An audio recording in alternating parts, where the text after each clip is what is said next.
tu fais déjà un travail énorme. Et rien que pour ça, on pourrait juste se féliciter 5 minutes et se dire « Ok ».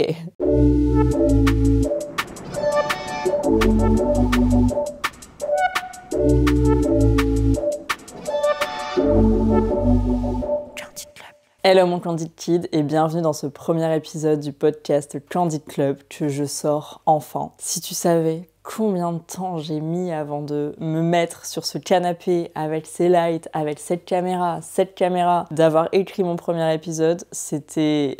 Waouh! On reviendra là-dessus dans un prochain épisode. Mais avant tout, je voulais introduire cet épisode 1 et parler de la candeur. Parce que je t'appelle Candid Kid, ce podcast s'appelle Candid Club, mais tu ne sais peut-être pas ce que c'est d'être candide et peut-être la candeur en général. Déjà, je vais me présenter. Je m'appelle O'Neill, j'ai 28 ans. Je suis freelance motion designer, donc je fais de l'animation 2D, du montage et de la captation vidéo. Et à côté de ça, je suis créatrice de contenu et tu m'as peut-être déjà vu sous le nom de Renard de Nuit sur Instagram. Et dans le podcast du jour, on va parler de la différence entre candeur et naïveté, de ce que c'est d'être un Candid Kid selon moi et de pourquoi j'ai envie de créer cette communauté bienveillante, et de la différence entre la candeur, la victimisation, et dans quelle situation on va vraiment être ramené à quelqu'un de candide, et dans quelle situation, à cause de nos traumas ou alors de situations déjà passées, on va plutôt se victimiser et mettre cette barrière de candeur pour se protéger de notre victimisation. Tout ça, c'est normal et évidemment, on va parler dans chaque épisode sans jugement parce que j'ai déjà été dans des situations comme ça, tu as sûrement déjà été dans des situations comme ça et c'est ok. J'ai ici mes petites notes. Alors, j'ai décidé de faire mon premier épisode de podcast et de le filmer parce que, évidemment, je suis cadreuse. Donc pour moi, c'était un peu obligatoire de lier l'image au son. Évidemment, tu peux totalement l'écouter sur Spotify, juste dans tes oreilles pendant que tu vas marcher ou alors que tu fais ta petite séance de sport. Mais pour les premiers épisodes, j'avoue, j'ai des notes. Donc pour commencer, qu'est-ce que j'appelle un Candid Kid ?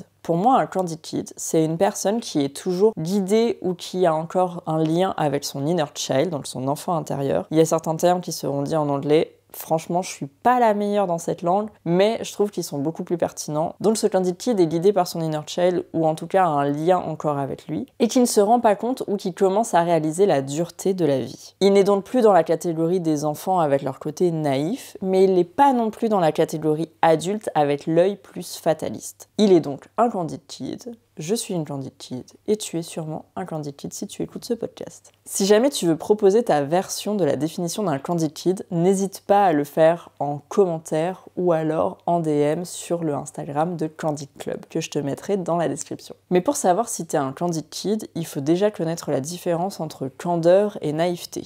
C'est là que je prends mes notes pour être sûre de ne pas déformer la définition. Être candide, c'est faire preuve d'une simplicité sincère, d'une honnêteté et d'une pureté dans les intentions, sans chercher à dissimuler quoi que ce soit. Alors qu'être naïf, c'est manquer d'expérience ou de méfiance, au point de croire tout ce que l'on dit et de ne pas voir les pièges ou les manipulations possibles. Donc la candeur peut être positive et désigne souvent une sorte d'innocence éclairée. Une personne candide n'est pas forcément ignorante, mais aborde le monde avec une transparence et une bienveillance naturelle. Alors que la naïveté a souvent une connotation négative, car elle implique un manque de discernement ou de prudence. Maintenant, on va savoir, est-ce que toi, tu es candide, est-ce que tu es naïf, ou alors est-ce que tu te victimises ? Pour ce faire, j'ai 2 exercices pour toi. Le premier, c'est un exercice qui consiste à reprendre des situations que tu as déjà vécues et à te poser des questions pour savoir si dans cette situation, tu as été candide, naïf ou tu t'es victimisé. Tu reprends cette situation et tu te poses des questions. Qu'ai-je ressenti dans cette situation ? Est-ce que c'était de la sincérité ou alors de la peur dissimulée ? Peur d'affronter un conflit, d'affronter une vérité, savoir que tu es en tort dans cette situation. Est-ce que ton comportement a aidé ou a compliqué la situation ? Et est-ce que tu aurais pu agir de manière différente pour être plus constructif dans la situation ? Et en fonction de tes réponses, tu vas pouvoir savoir si tu as été candide ou si tu t'es victimisé, peut-être de manière automatique comme moyen de défense dans cette situation. Personnellement, il y a eu plusieurs cas où je me suis déjà victimisée. C'est ce que j'appelle le côté Calimero parce que cette image est assez parlante. Parce qu'en fait, j'étais pas capable de prendre mes responsabilités à ce moment-là, je pense. Parce que quand tu te victimises, tu attends qu'on vienne te rassurer. Et c'est souvent en fait ça que tu essaies de combler, cette peur de l'abandon ou du rejet en fonction de tes traumas. Je sais pas si tu as lu le livre Les 5 blessures qui t'empêchent d'être soi-même. Je te conseille vraiment de lire ce livre, il est révélateur, je pense, sur les traumas d'enfance que tu aurais pu vivre et quelles blessures ça a développé chez toi et du coup comment tu agis dans la société et avec ton entourage en fonction de ces blessures. Et franchement, quand tu t'en rends compte, sans même avoir réussi à les guérir parce que ça prend des années, je pense, déjà tu réalises les automatismes que tu mets en place depuis des années. Et rien que ça te permet de savoir quand tu parles et que tu interagis avec quelqu'un, est-ce que tu le fais de manière honnête? Est-ce que tu le fais parce que tu as besoin qu'on guérisse ta blessure? Est-ce que tu le fais pour te protéger d'une autre type de blessure? Il y a plein de choses différentes qui vont faire que tes interactions sociales en fonction des gens et en fonction de ton degré de confiance en eux va faire apparaître une facette particulière de ta personnalité. Et moi, ça a été spécialement dans mes relations amoureuses où j'ai eu tendance à emmener la victimisation. J'ai une blessure de l'abandon, donc ça développe chez moi un côté de dépendance affective. Et pour que cette dépendance affective soit constamment nourrie, j'ai besoin de me victimiser pour que l'autre me rassure et me donne de l'importance. Et ça, du coup, ça va entraîner cette espèce de cercle vicieux, parce que clairement, je pense pas qu'il soit vertueux dans ce sens-là, parce que j'ai pas guéri ma blessure de l'abandon, tout simplement. Ou en tout cas, elle est encore trop enfouie pour que j'arrête d'avoir ce schéma-là. J'en ai conscience maintenant. Et il y a beaucoup de moments où j'ai envie de dire certaines choses. Et je réfléchis, je me dis, attends, là, je suis clairement en train de me victimiser dans la situation où je suis clairement pas une victime. Du coup, je mets plus en avant mon côté candide. J'ai besoin que ce côté de victimisation s'arrête. Donc, je vais tourner cette fois ma langue dans ma bouche et me dire, je vais pas dire ça comme ça. Je sais pas toi, mais la plupart du temps, quand j'ai envie d'emmener ce schéma de défense de la victimisation, en face, personne ne me rassure. Ça ne se passe jamais comme dans ma tête, où je me dis, il va me dire ça, ça va se passer comme ça. Non, non, non, non, non, non. Parce que l'autre en face, il n'a pas les mêmes traumas, il n'a pas les mêmes manières de réagir, et souvent, il ne voit pas le côté victimisation comme toi tu le vois et t'attends une réponse. Quand de toute façon tu projettes trop sur les autres en voulant une réponse particulière de leur part, ça ne se passe jamais comme prévu. Et donc t'es encore plus déçu. Et ça ouvre encore plus la brèche de la dépendance affective et encore plus ce sentiment d'abandon. Donc mon conseil, c'est même si ça te titille de ouf de le dire, ne le dis pas. Quand tu commences à avoir conscience des schémas que tu fais et de certaines phrases et tournures de phrases, ne les fais plus. Fais au mieux pour pas les faire. Et de toute façon, quand tu vas la faire, tu vas très vite te rendre compte que la réponse sera pas celle attendue. Donc au fur et à mesure, ça va te permettre de plus la sortir. Voilà, selon moi, le premier exercice qui peut être hyper bien pour savoir si tu agis de manière candide ou si tu te mets en tant que victime ou si tu es naïf. On peut être les trois, en fait. Chaque situation va te faire changer un peu de perception et en fonction de l'autre aussi qui est en face de toi et de sa gestuelle ou alors sa prise de parole, ça va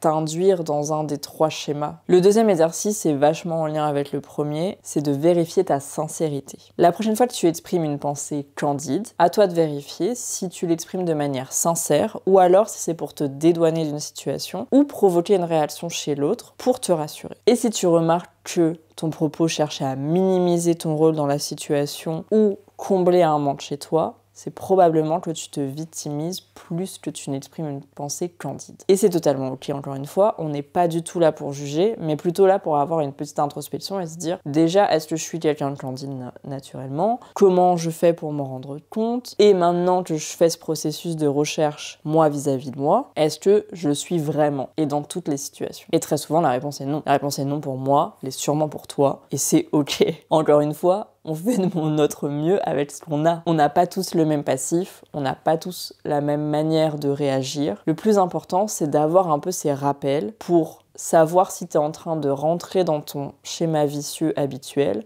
ou si tu arrives petit à petit à t'en détacher. Mais vu qu'on l'a fait pendant des années sans s'en rendre compte, quand il n'y avait pas du tout ces histoires de développement personnel, cette manière de chercher plutôt chez nous ce qui allait pas, plutôt que d'incriminer les autres, et du coup, il y a tout ça à déconstruire avant de commencer à reconstruire. Et on a très souvent envie que ça aille plus vite mais parce qu'on veut tout de suite et qu'on est dans une société qui implique ça. Et du coup, ça t'emmène dans un schéma aussi de toi vis-à-vis de toi, d'avoir l'impression de pas être assez. Mais je pense que déjà, quand tous les jours, pose des questions, t'essaies d'exprimer ta gratitude envers certaines choses, t'essaies de comprendre ton passif et ce qui a fait que tu en es là aujourd'hui, et ta manière de réagir, ta manière d'être dans les relations, amoureuse, amicale, etc. Tu fais déjà un travail énorme. Et rien que pour ça, on pourrait juste se féliciter 5 minutes et se dire « Ok, je suis clairement loin d'être parfait, mais de toute façon, je suis pas sûre que la perfection, ça soit ce qu'on recherche vraiment. » Mais juste d'aller mieux, d'être mieux vis-à-vis de toi-même, d'être plus à l'écoute de toi et à l'écoute des autres. Et de comprendre en fait que quand il y a une situation souvent de conflit, la personne, elle projette ses insécurités sur toi, toi tu réponds par rapport à tes insécurités, et c'est ok. Et il faut juste un peu remettre tout le monde à sa place. Vous n'allez pas forcément comprendre et interagir de la même manière parce que vous n'avez pas les mêmes réflexes. Et rien que quand tu fais ça, et ben il y a beaucoup moins de conflits finalement. Donc voilà mon Candid Kid. Déjà, maintenant tu peux savoir si tu es un Candid Kid. En vrai, je suis tellement contente de tourner ce podcast et en même temps, ça me fait tellement peur parce que je me dis, en regardant les rushs à la fin, est-ce que je vais vraiment avoir envie de le sortir ? Et d'un autre côté, je suis tiraillée en fait entre deux facettes de ma personnalité et les deux sont liées par la candeur selon moi. Il y a cette O'Neill no limites, qui pense que tout est possible, qui se dit si je veux, je peux. Parce qu'au final, au vu de mon passif, je suis réunionnaise, j'ai fait 11 000 km pour venir faire mes études ici, j'ai fait un prêt étudiant, j'ai travaillé les soirs et les week-ends pour rembourser mon prêt étudiant, mes parents m'ont aidé et c'était pas simple, donc en fait je peux tout faire. Si je peux quitter mon île et venir dans la capitale et réussir à prendre le métro, chose que je n'arrivais pas à faire il y a 8 ans, je peux tout faire. Et en même temps, il y a ce petit Calimero qui vient de temps en temps et qui me dit « Est-ce qu'on mérite vraiment ? Est-ce qu'on a vraiment quelque chose de spécial ? On est en train de faire un podcast. » C'est comme l'année dernière, quand ça a fini par exploser pour moi les réseaux, ça faisait 6 ans que je postais sur Instagram. Certes, pas de manière régulière, mais je le faisais quand même. Et en janvier 2024, j'ai décidé de poster tous les jours. Je me disais, mais qui suis-je pour poster tous les jours du contenu, pour montrer aux gens la vraie vie et vouloir créer une safe place, alors que moi-même, de temps en temps, je vais pas bien. Et au final, on est juste des êtres humains. Et c'est pour ça que j'ai eu envie de faire le Candid Club. Et ça fait depuis 2023 que Candid Club a ce nom et existe et que rien n'est sorti. Je savais pas par où commencer. J'ai établi des stratégies. J'ai passé des nuits entières à faire des notions pour essayer de sortir tout ça de ma tête. Et je me disais, mais peut-être que personne n'est comme moi. Peut-être que personne d'autre n'est un Candid Kid en fait. Et que du coup, ça n'aura pas de valeur. Et quand j'ai commencé à poster sur Insta et ça a commencé à prendre, j'ai commencé à avoir des messages de gens qui m'ont dit, mais merci pour ce que tu fais, de créer une safe place, de montrer la vraie vie. Je me suis dit, mais en fait, non, c'est pas possible. Déjà, quand tu veux, tu peux. On a tous quelque chose de spécial. Et ça, c'est hyper important de se rappeler. Parce que plus on grandit et moins on te valorise, moins on te dit bravo pour ce que tu fais, c'est incroyable ce que tu as fait. Alors que quand t'es enfant, dans l'image de la famille, quand t'es un enfant, on te valorise quand même quand c'est bien. À l'école, à l'époque, parce que tu commences à vieillir, on te donnait des bons points, on te disait bravo, t'avais des bonnes notes, etc. Et quand tu commences à grandir, il n'y a plus tout ça. Et le Candid Kid, il est aussi hyper nostalgique. Il est nostalgique de sa vie d'avant, de pas avoir profité avec ses yeux d'adulte de son enfance. T'as vraiment ce truc de cercle vicieux. T'as envie de te dépasser et tu sais que t'as une place et tu sais que t'es important. Et d'un autre côté, tu commences à être rongé par la nostalgie du c'était mieux avant, du j'aurais dû plus apprécier. Et donc t'es vraiment dans un espace comme ça où t'as besoin qu'on te rappelle de temps en temps, ça va aller, tu es extraordinaire et tu mérites d'être ici. Et tu mérites de faire les choses qui sont dans ta tête et dont tu rêves. J'espère qu'en écoutant ce podcast, à chaque fois, tu te diras, ça c'était le petit boost de motivation qui me manquait pour repartir et lancer mon projet et être plus motivé. J'ai vraiment envie qu'on connecte avec des bonnes ondes et qu'on soit juste bienveillants les uns envers les autres et qu'on crée cette safe place qui existe pas ou peu. Et j'ai pas du tout envie que ça soit un podcast de développement personnel. Je pense que ça n'en est pas un. Et il y a déjà bien assez de personnes bien mieux qualifiées que moi dans ces domaines-là. Parce que même si je lis des livres de développement personnel, déjà j'aime pas trop lire. Et j'ai du mal à trouver des podcasts qui vont me maintenir tout au long de ce développement personnel. Mais c'est en lisant un peu de livres, en parlant avec des gens, que tu développes aussi ton œil et ton regard sur ce que toi tu peux faire pour t'améliorer. Et c'est là-dedans que le développement personnel est intéressant selon moi. C'est que tu dois pas suivre des schémas prédéfinis, comme par exemple le Miracle Morning. J'ai lu ce livre, je sais pas si tu l'as lu. L'auteur parle de sa vie un peu catastrophe, d'accidents qu'il a eu, de choses très très dramatiques qui lui sont arrivées. Et il t'explique qu'en mettant des actions à raison de 10 minutes par action, 6 actions, 1 heure par jour le matin, il a changé sa vie. Il est devenu hyper riche, parce que très souvent le développement personnel est quand même beaucoup lié à l'argent. Il a réussi à construire sa vie de rêve en mettant ces actions-là. Et moi, de manière, et je pense comme beaucoup de gens, bête et méchante, j'ai lu le livre, j'ai reproduit toutes les actions pendant un mois, tous les jours. Il y avait de la méditation, du journaling, 10 minutes de sport, 10 minutes de lecture. Il y avait et journaling et écriture de visualisation. C'est ça, donc tu imagines ta vie de rêve et ensuite tu l'écris aussi, il me semble. Donc il y avait ces 6 choses à faire. Je l'ai fait. Je me suis levée à 5 heures tous les matins pendant un mois. Et à la fin du livre, il te demande d'envoyer un mail à toutes les personnes qui te sont très proches et de leur demander qu'est-ce qu'elles pensent de toi et qu'est-ce que tu pourrais changer que tu ne vois pas forcément. Je l'ai fait ça aussi. Et j'ai plein d'amis qui ont lu le livre, qui ont fait tous les trucs et qui n'ont pas fait cette dernière étape. Moi je l'ai fait, je l'ai envoyé à mes parents, je l'ai envoyé à mon petit copain de l'époque, à mes meilleurs amis du lycée, à des personnes que j'ai rencontrées post-bac. Ouais, une dizaine de personnes qui ont reçu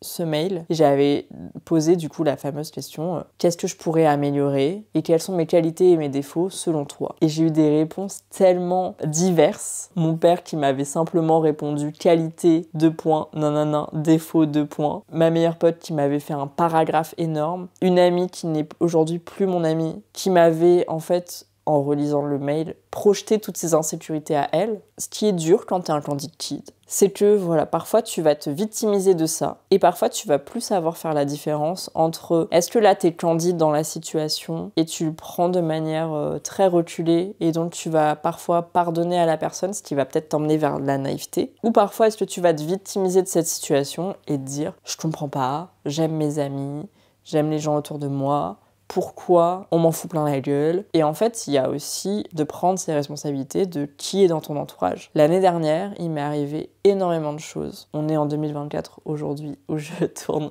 cet épisode, même s'il sortira en 2025. En 2023, il m'est arrivé beaucoup de choses. Une très grosse séparation d'une relation hyper toxique, une remise en question totale, l'impression d'être vraiment au fond du fond du fond, et la renaissance en 2024. Et ça, j'en parlerai pareil dans un podcast plus détaillé. Ça m'a fait me rendre compte que il faut arrêter de se victimiser sur qui est dans ton entourage et pourquoi tes amis te persécutent. Parce qu'il y a amis et amis, et que parfois des amitiés qui sont très vieilles ne conviennent plus forcément à ton mode de vie et à ta manière d'avancer. Donc il y a des amitiés pour moi qui se sont terminées bien avant 2024, au moment du Covid, des amitiés qui étaient là depuis le lycée, depuis le collège, et des amitiés qui se sont terminées cette année, qui étaient là depuis bien plus longtemps. Des amitiés de 20 ans. C'est ok, ça m'a fait avancer sur d'autres choses, ça m'a fait réaliser des schémas que je produisais qui n'étaient pas forcément bien pour les autres, et vice-versa. Ce qui a été un peu dur et ce qui m'a fait tendre vers la victimisation, c'est de me dire pourquoi ça se passe maintenant, post-rupture. J'ai beaucoup le syndrome de l'injustice aussi, et je me disais mais pourquoi maintenant que je ne suis plus dans cette relation toxique et que j'ai besoin de mes amis, elles partent aussi, ces amitiés-là. C'est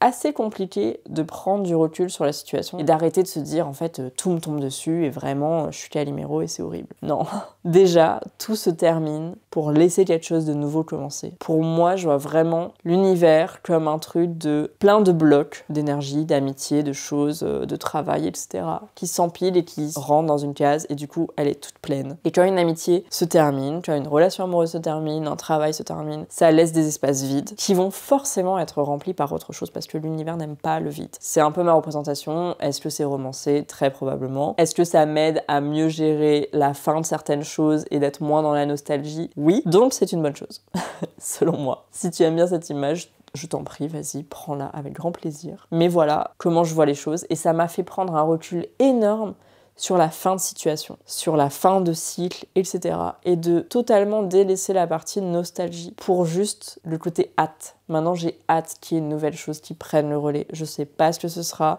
je sais pas comment ce sera. Si je peux te dire quelque chose, en 2024, j'ai eu ces amitiés qui se sont arrêtées, cette relation qui s'était arrêtée juste avant, j'avais plus d'appartement, etc., etc.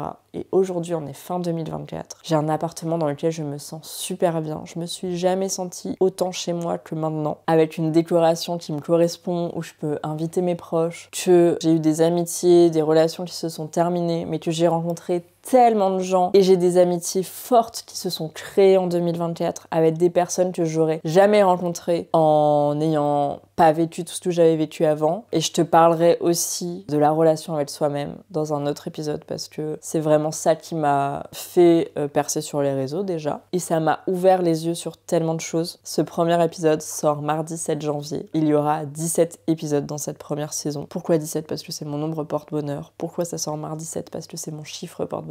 Je te souhaite une très belle journée, très belle soirée et je te dis à la semaine prochaine pour un nouvel épisode.